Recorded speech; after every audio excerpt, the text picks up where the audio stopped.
সীমান্তে টহলদারির সময় সন্দেহজনক গতিবিধির কারণে এক বাংলাদেশি যুবক আটক হলো এসএসবির হাতে। তার কাছ থেকে উদ্ধার হয়েছে ভারতীয় নথিপত্র। ঘটনাটি ঘটেছে শিলিগুড়ি মহকুমার খড়িবাড়ি পানি ট্যাঙ্কি এলাকায়। প্রাথমিক জিজ্ঞাসাবাদের পর ধৃত যুবকের কাছ থেকে উদ্ধার হয়েছে বাংলাদেশে তার জন্মের শংসাপত্র, পাসপোর্ট ও পরিচয়পত্র ছাড়াও ভারতীয় আধার ও ভোটার কার্ড। আটক হওয়া বাংলাদেশি যুবকের নাম রঞ্জিত বর্মন, বাড়ি বাংলাদেশের রংপুর বিভাগে। এরপর এসএসবির পক্ষ থেকে ওই যুবককে খড়িবাড়ি থানার পুলিশের হাতে তুলে দেওয়া হয়। এদিকে পুলিশ সূত্রে খবর, 2021 সালে বৈধ ভিসা নিয়ে রঞ্জিত ভারতে প্রবেশ করলেও পরে বাংলাদেশে ফিরে গিয়ে ফের চোরা পথে অবৈধভাবে ভারতে প্রবেশ করে। আর এদেশে এসেই সে প্রথমে আধার কার্ড ও পরে ভোটার কার্ড তৈরি করে নেয়। এরপর রঞ্জিত খড়িবাড়ি পানি ট্যাঙ্কি এলাকায় তার আত্মীয়দের সঙ্গে থাকতে শুরু করে। তবে তাকে শুক্রবার শিলিগুড়ি মহকুমা আদালতে তোলে খড়িবাড়ি থানার পুলিশ। জানা গেছে 2021 সালে বৈধ ভিসায় রঞ্জিত চ্যাংরাবান্ধা সীমান্ত দিয়ে ভারতে প্রবেশ করেছিল।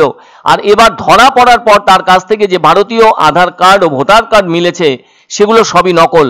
আর ওই নকল নথিগুলি সে বানিয়েছিল কোচবিহারে। এরপর গৌরসিংহ জোতের এলাকায় থাকা তার এক আত্মীয়ের বাড়িতে সে লুকিয়ে থাকে।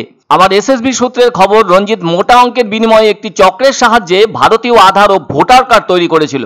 উল্লেখযোগ্যভাবে কয়েকদিন আগেই শিলিগুড়ির বাগডোগরা ও নকশালবাড়ি এলাকা থেকেও বাংলাদেশি নাগরিককেও নকল ভারতীয় নথি সহ আটক করা হয়েছিল।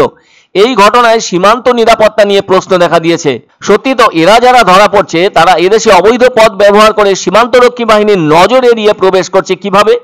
আর এমন ঘটনা মোটেই নতুন নয়।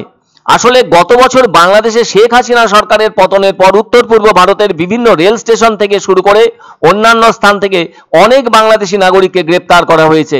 অবৈধ অনুপ্রবেশের ঘটনায় যেসব বাংলাদেশি গ্রেপ্তার হয়েছে তাদের বেশিরভাগই খোলা সীমান্ত দিয়ে ভারতীয় দালাল মারফত এসেছে। কেননা অস্থির বাংলাদেশে অরাজকতাও চলছে।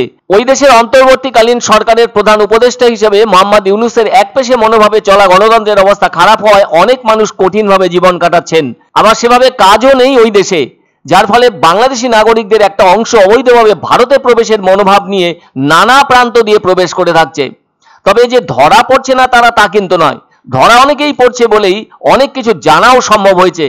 কিন্তু যেটা ভীষণই কঠিন করে তুলেছে সেটা হলো এদেশে আজও নকলভাবে ভোটার ও আধার কার্ড বানিয়ে দেওয়ার চক্র যথেষ্ট সক্রিয় রয়েছে। তাদেরকে তো সর্বাগ্রে গ্রেপ্তারের প্রয়োজন আছে।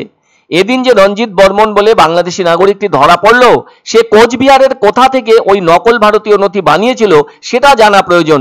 যদি দোকানটি সেখানে নাও থাকে তবুও তার ঠিকানা পাওয়া সম্ভব।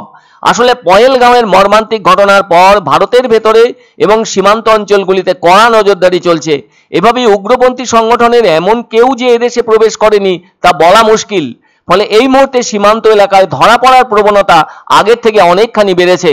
আবার এমনও কেউ আছে যারা রঞ্জিত বর্মনের মতো অনেকদিন ধরে এদেশে ঘাপটি মেরে আছে, অথবা কেউ হয়তো বহাল তবিয়তে ঘুরে বেড়াচ্ছে। সবই খেয়াল রাখার দায়িত্ব বিএসএফ ও এসএসবিদের ওপর।